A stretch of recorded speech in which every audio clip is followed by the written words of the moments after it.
اسرائیلی جارحیت کو کسی بھی بہانے جواز فراہم کرنا ناقابل قبول ہے۔ اسرائیلی جارحیت اور اس کے جنگی عزائم کی شدید الفاظ میں مذمت کرتے ہیں۔ مسلم ممالک کے قطر میں مشترکہ اجلاس کا اعلامیہ جاری۔ اجلاس میں عرب اور مسلم رہنماؤں سے اسرائیل کے ساتھ سفارتی اور معاشی تعلقات پر نظر ثانی کا مطالبہ بھی کیا گیا۔ اسرائیل کے انسانیت کے خلاف جرائم کو روکنے کے لیے عرب ٹاسک فورس تشکیل دی جائے۔ پاکستان قطر کے ساتھ کھڑا ہے۔ اسرائیل کو کٹہرے میں لانا چاہیے۔ اتحاد نہ کیا تو بربریت نہیں رکے گی۔ پاکستان دوحہ پر حملے کی کھلی مذمت کرتا ہے۔ وزیر اعظم شہباز شریف نے کہا، ہم قطر کے حکام اور اپنے قطری بہن بھائیوں کے ساتھ مکمل اظہار یکجہتی کرتے ہیں۔ قطر ہمارا اتحادی ہے۔ اسرائیل دوحہ پر دوبارہ حملہ نہیں کرے گا۔ امریکی صدر نے یقین دہانی کروا دی۔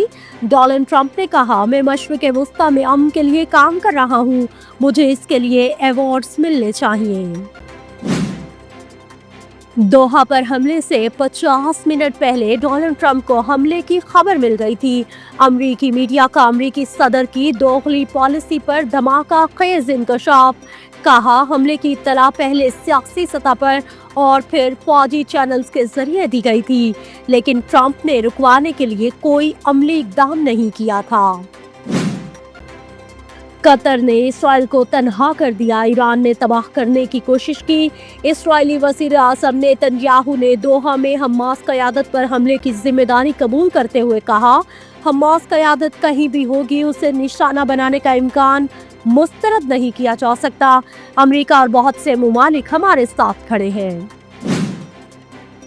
بلوچستان کے علاقے کیچ میں IED دھماکے میں کیپٹن سمیت 5 جوان شہید ہو گئے۔ کلیئرنس آپریشن میں 5 دہشت گرد جہنم واصل۔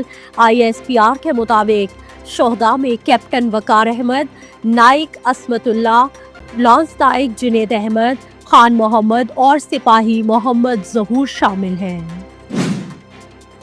بھارت نے سکھوں کے مذہبی پیشوا بابا گرو نانک کی برسی میں شرکت کے لیے بھارتی سکھ یاتریوں کو پاکستان آنے کی اجازت دینے سے انکار کر دیا۔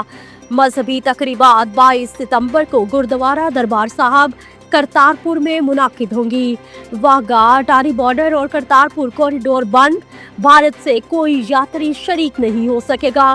امریکہ، برطانیہ اور یورپ سمیت دیگر ممالک سے سکھ عقیدت مند پہنچ رہے ہیں۔ جلال پور پیروالا کے قریب موٹر وے کا حصہ سیلاب میں بہہ گیا۔ ملتان سکھر موٹر وے کو ٹریفک کے لیے بند کر دیا گیا۔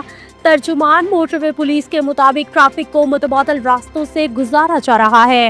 مسافروں کی رہنمائی کے لیے موٹر وے پولیس موقع پر موجود ہے۔